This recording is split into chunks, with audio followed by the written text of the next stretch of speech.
Warning: the following video contains explicit language, which may be offensive to some viewers or inappropriate for children. The content within this video is intended for mature audiences only.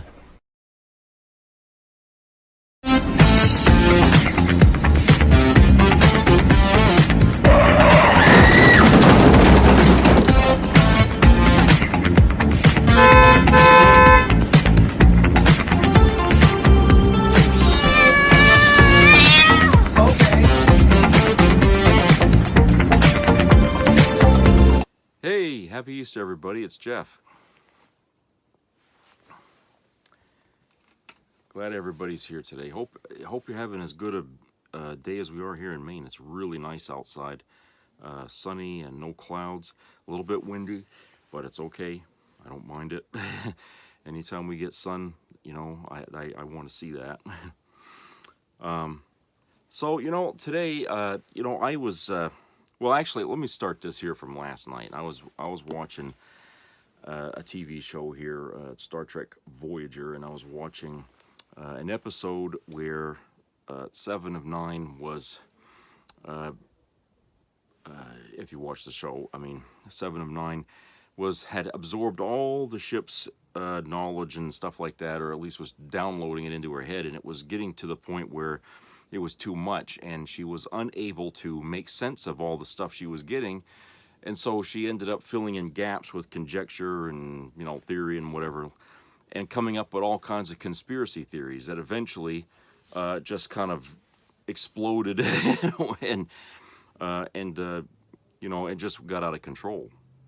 So that was probably the catalyst for, kind of what was going on in my head this morning when I got up, because I was getting dressed and everything, and then I was all of a sudden had this weird thought. I was thinking about Trump, and I was thinking about, how crazy the shit he's been doing is, and how he's like the worst president we've ever had. And, at the same time, I wonder, can somebody really be that bad at a job? Even though he was a businessman, I would still say that even, a rank green fucking amateur politician could do better than what Trump's been doing. And then I started to think, well, what if? What if Trump is deliberately destroying the Republican Party by being president, okay? That way the Republicans will never get, any fucking person elected in their party for generations, because he'll do such a bad job. And the reason why I was thinking that was, like, I do remember when Trump was a Democrat, and he was friends with Bill Clinton. And then I went online and I said, I wonder if other people have thought the same thing. And sure enough, I had come up with, a couple of places that, where people have pondered on this theory. And what I'd like to do is I'd like to read to you this first article, because this goes back to his first time when he was running for president. And this article from the Denver Post, it was an op-ed piece by Ellie Lake.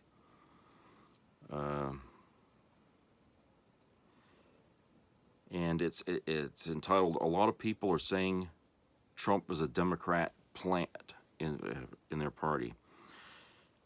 So, how would Donald Trump assess Donald Trump's candidacy? As he might put it, a lot of people are saying his campaign is an operation on behalf of the Democratic Party to destroy the Republicans.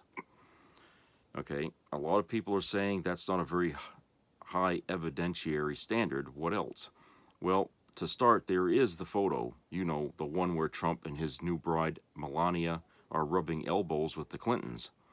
Bill Clinton spoke with Trump right before Trump announced his candidacy. Trump has, of course, contributed to Clinton campaigns in past years as well.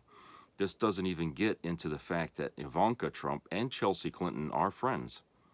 All of that adds up to a lot of conjecture and coincidence. It's more likely there is a less sinister explanation for Trump's obvious political errors in the general election. An isolated egomaniac rejects the advice of political professionals, and yet the the quote-unquote Trump is a plant theory has more compelling evidence than Trump could amass for claims like, quote, Obama founded ISIS, unquote, or his allies could muster for, quote, Democrats murdered a DNC official because he leaked emails, unquote, which, by the way, most security experts say were pilfered by Russian intelligence. The Republican candidate's wild lunges and errors in recent weeks, particularly on national security, certainly do more harm to his own adopted party than to those he purports to target.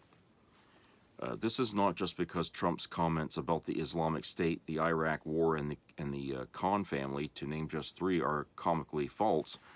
They also let President Obama and Hillary Clinton off the hook. It's easy to dismiss a crazed accusation about Obama being the founder of a jihadi organization. It's much harder for the administration to respond to serious and pointed criticism of its foreign policy. Let's start with the Iran deal. The Wall Street Journal reported this month that $400 million in cash arrived in Iran just as the Iranians were releasing Americans they had detained.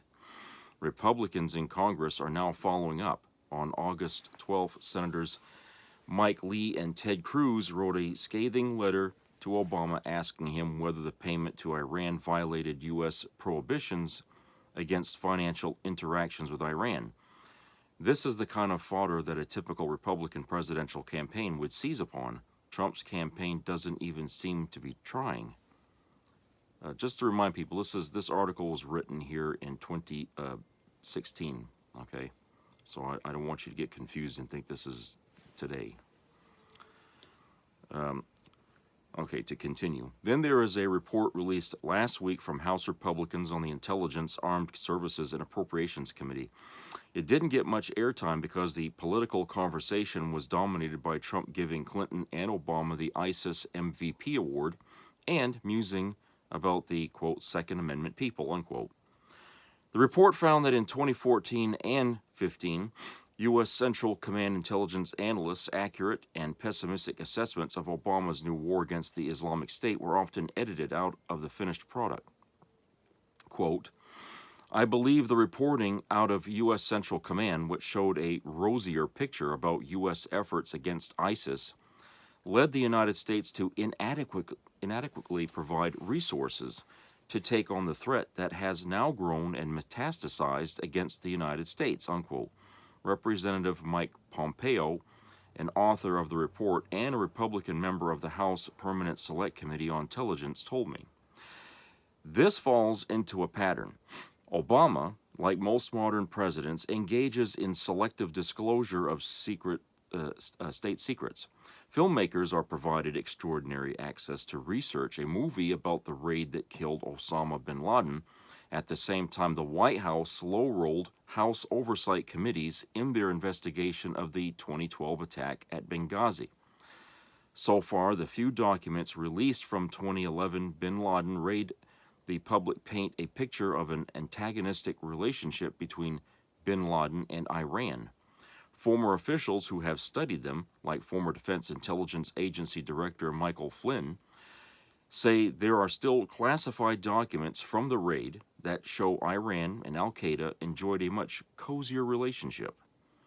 This critique of Obama is not as bold as calling him the founder of the Islamic State, but it has the benefit of being true. Trump's current approach has the benefit of helping his political opponents. So again, it's worth asking who in the end really gains from Trump's paranoid, fact-free campaign style. After all, a lot of people are saying it's Hillary Clinton. Okay, so that was an article that I found. And it brings up some interesting points, okay? I'm not saying that there's any truth at all or anything, but I'm saying for those of you that like to ponder on things and stuff and try to understand what's going on, and maybe come up with some theories. I mean, this is stuff, you could think about. And here's this other thing that I found from a website called ThoughtCo, written by Tom Merce. This was written last year in August. So keep that in mind that what I'm reading here was August of 2024. Titled, "Was Donald Trump a Democrat?" It's true, Donald Trump was a Democrat long before the ultra-wealthy real estate magnate became president of the United States after running on the Republican Party ticket. He belonged to the party of former U.S. Presidents Barack Obama, Bill Clinton, Jimmy Carter, and Lyndon Johnson. And that led to some conservatives suspecting Trump of acting on behalf of the Democrats, and in particular the Clintons, to sabotage the GOP. Saturday Night Live comedian Seth Meyers once quipped, quote, "Donald Trump often talks about running as a Republican, which is surprising. I just assumed he was running as a joke," unquote. Though many conservatives suspected Trump wasn't a real conservative for a long time before the 2016 campaign, he insisted he had the credentials to win over the Republican Party's right wing. Quote, "I am a conservative person. I am by nature a conservative person. I never looked at putting a label on myself.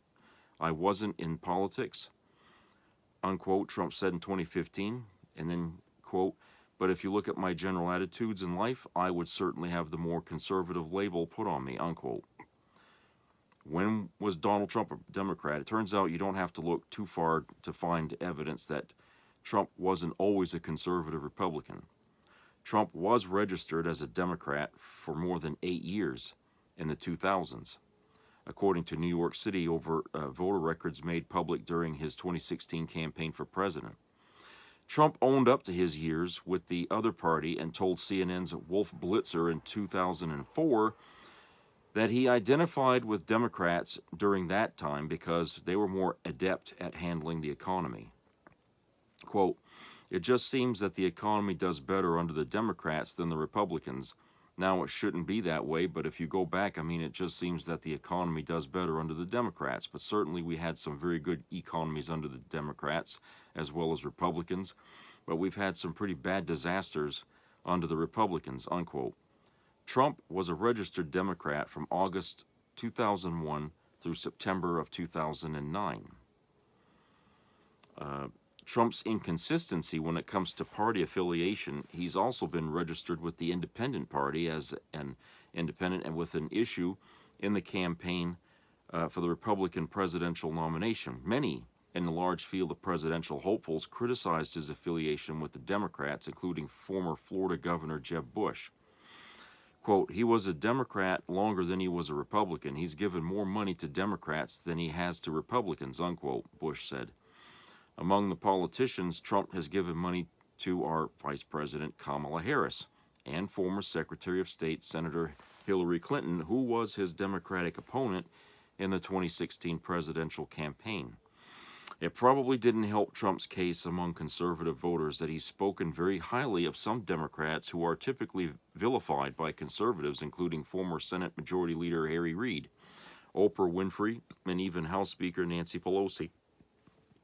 Trump.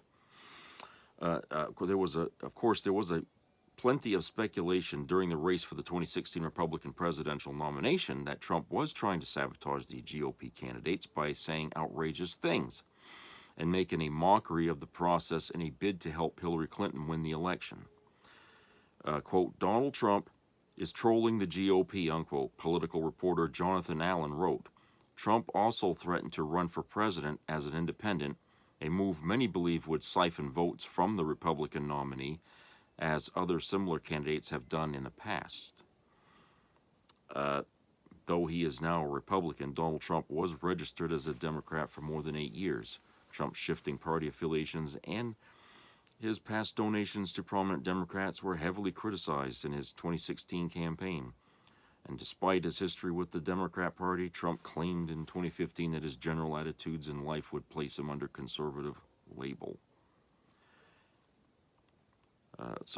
There's that article that puts the idea out there: is he really working for the Democrats or not? And this was, like I said, written in 2024. So I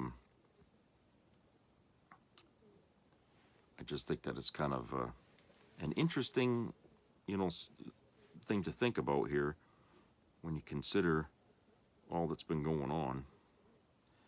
Hold on a second here. Let me see if I can find what else are they.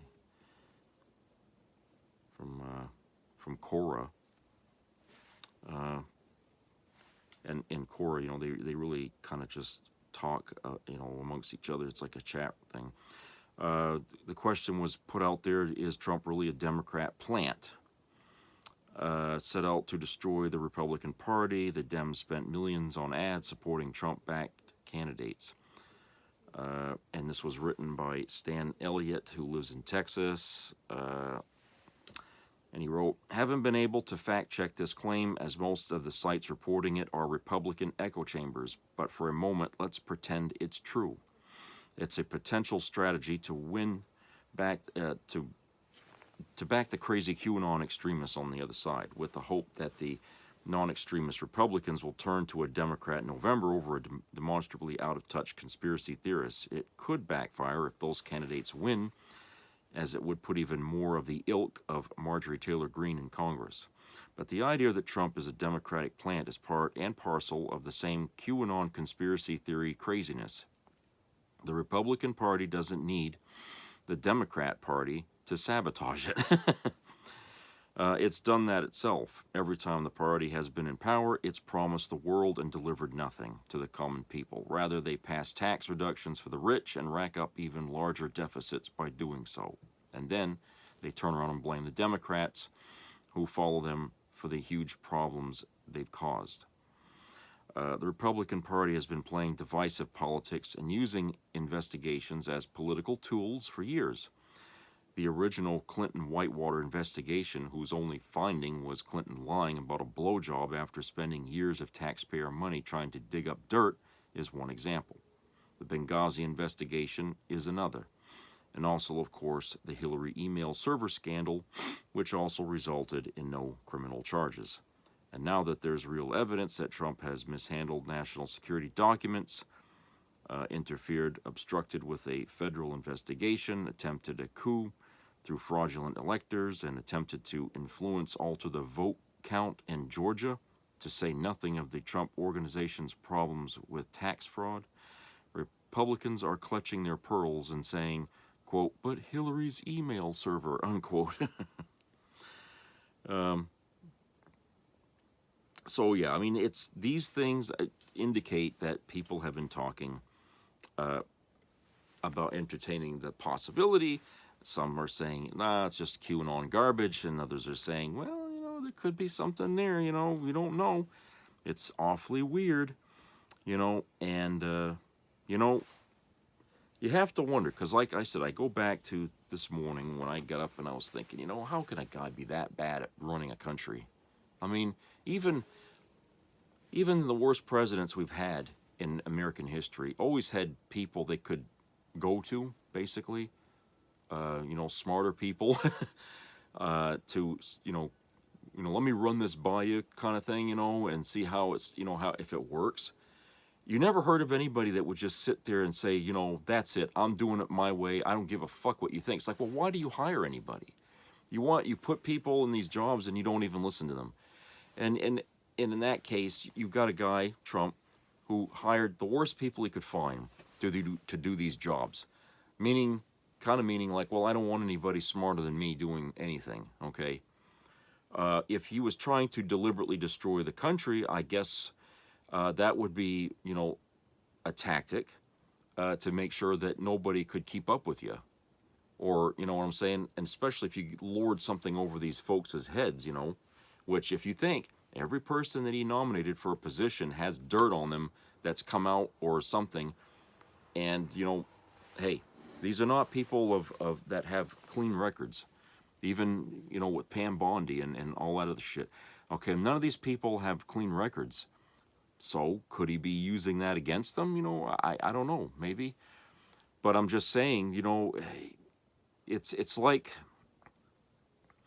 you know, when you watch a boxing match. Okay, let's take that analogy here. Boxing. People often, they put big money on who's going to win out on a fucking match, okay?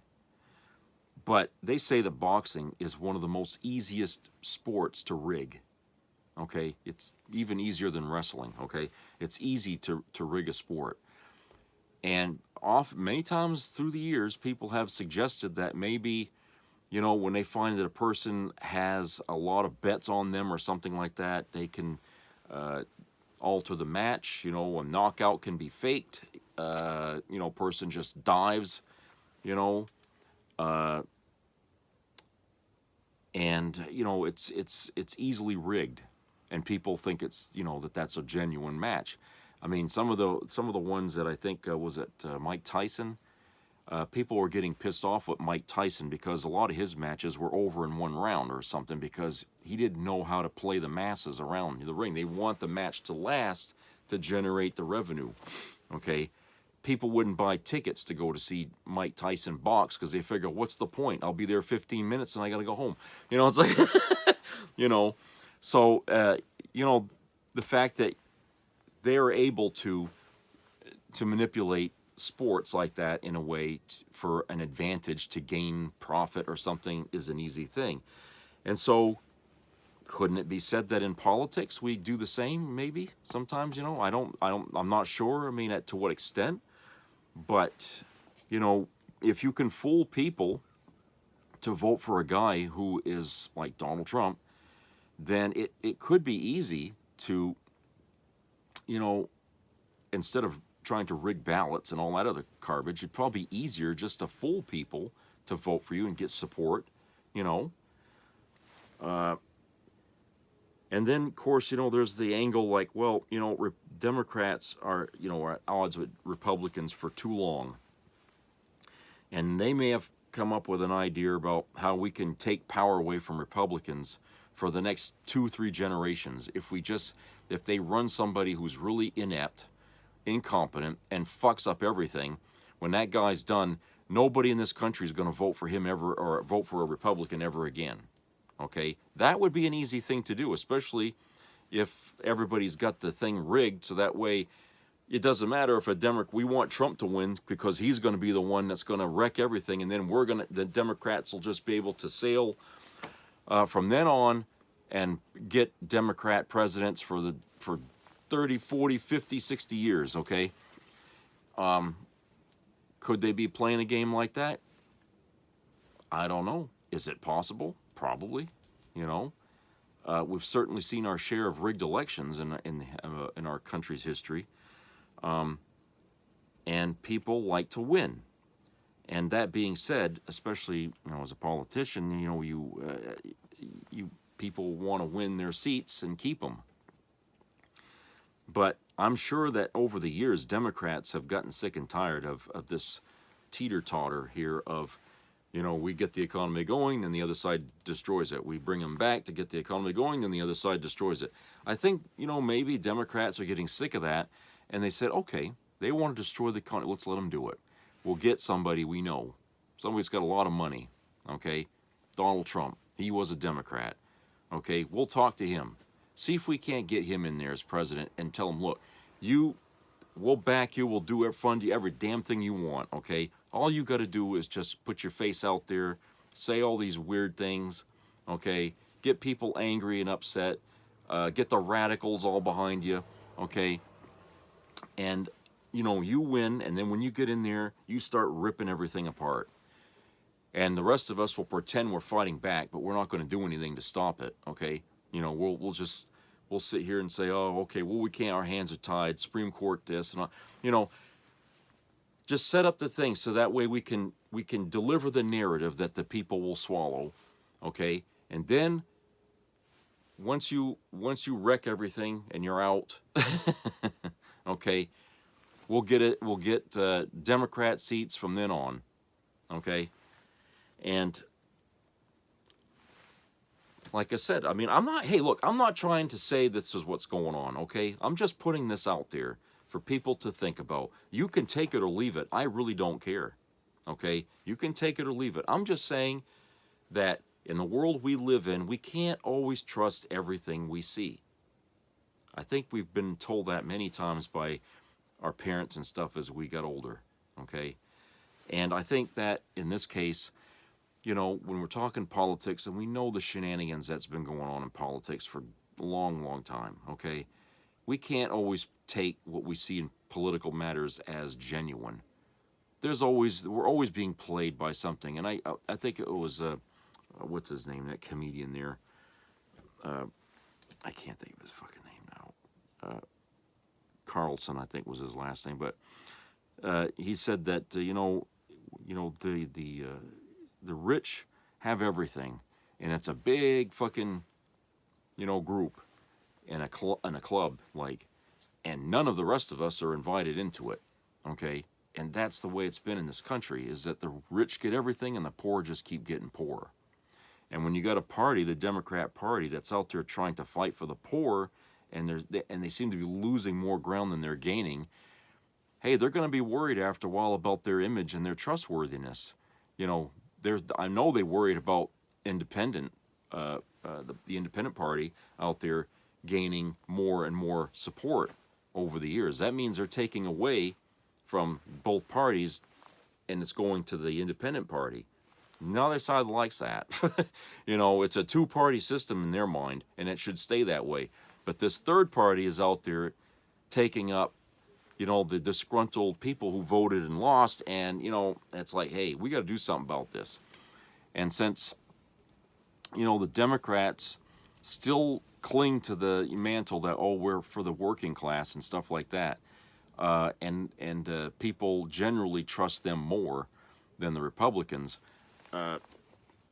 they're tired of fighting these battles with Republicans and losing, and the Republicans getting in there and screwing everything up where they have to come in and fix it.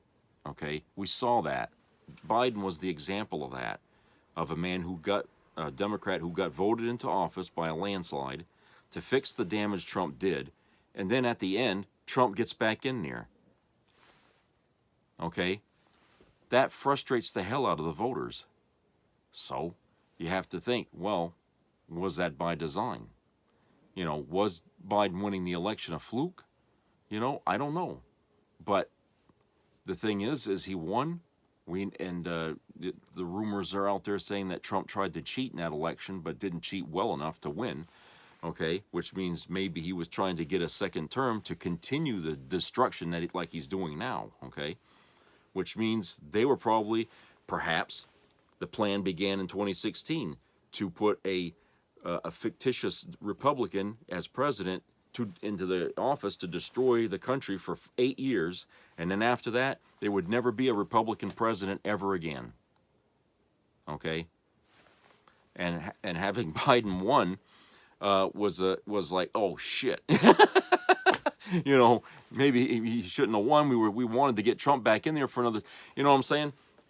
So, I don't know. Like I said, I know in some ways there's a lot of holes in that theory, okay? But, I think everybody in life has always wondered about something, that seems like, could this be true? Could this be possible? I know people think, oh, the world is flat and all.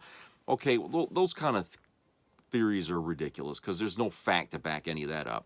But here you got I just read to you 3 articles here of things that just seem kind of fishy. Yeah, he was a Democrat for a long time. He was an independent for a long time. And then all of a sudden he turns Republican. Okay? And then he does these crazy, outrageous fucking things, in his campaign. Says the dumbest things that would hang anybody else to never win, but he gets in there. It's like, what the hell's going on here? I still feel like we've been hoodwinked in some way here, but how and where, I don't know. But having a guy doing all the damage that he's doing in the White House and the country at large, you can't imagine somebody being that stupid. Jesus. Despite what you think about Trump's personal life, yeah, and he went bankrupt 6 times. He can't be that dumb not to see the fucking reality of things. A person like me can see where he's going wrong with economic issues. And I didn't go to college. I didn't run a business, but I can see it. And if I can see it, a lot of Americans can see it. And it's like, why is he making such obvious fucking errors? That's what economists have been saying for years now. Well, they were saying that in the first administration. Now they're saying it even louder now. Why is he doing this? None of it makes any sense. So, you know, then that's when you start thinking, what the hell's really going on here? Is he really doing this because he thinks it's right, or is he deliberately sabotaging it? And if he is, what does he get out of this? Is he the one that's benefiting from this, or is it somebody else? Putin? The Democrats? You know? You have to wonder, you know, and I think that people in MAGA who are firmly believing that Trump is the king, right? You know, they think he's a king. I think that, you know, people in MAGA really ought to just step back a little bit here and think a bit harder about this and ask themselves, you know, if I was the president, me who works as a janitor, or me who works as a teacher, or me who just works in an office or something, if I was put in the position of president, would I be making these same mistakes that Trump's making? That's impacting. Would I be deporting people and ignoring the courts? I think a lot of you would say, no, I don't think so. Okay? I don't think so. You know, and you have to wonder, I mean, you know, because we have a system in place already, that, you know, to you know, checks and balances, okay? And we have a division of powers in this country. And yet, it all seems to be kind of shut down. And Trump is out there doing all these fucking things, okay? And you don't get, I mean, you hear a lot of yelling and bitching, but nothing's really being done to stop it. And, you know, it makes you wonder, what the hell's really going on here? I don't know. Anyway, that's it. So I just thought I would shoot this out there. So have a great Easter, everybody. Talk to you later.